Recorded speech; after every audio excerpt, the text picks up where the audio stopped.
మన దేశంలో అనేక ఆలయాలు ఉన్నాయి. ఈ ఆలయాలన్నిటిలో కొన్ని ప్రత్యేక నియమాలు పాటిస్తారు. అయితే కొన్ని ఆలయాల నియమాలు మాత్రం ఆశ్చర్యం కలిగిస్తున్నాయి.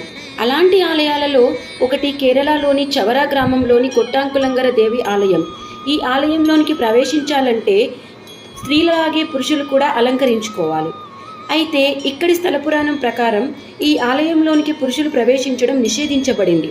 కేవలం స్త్రీలు మాత్రమే ఆలయంలోనికి వెళ్ళి పూజలు చేయాలి.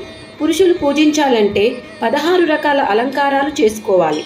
స్త్రీగా మారడం ద్వారా పురుషులకు ఉద్యోగాలలో ప్రమోషన్ లభిస్తుంది, కోరుకున్న పదోన్నతి లభిస్తుంది అని నమ్మకం.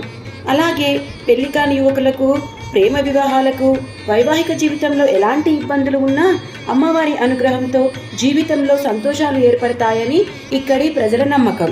అయితే దూర ప్రాంతాల నుండి వచ్చే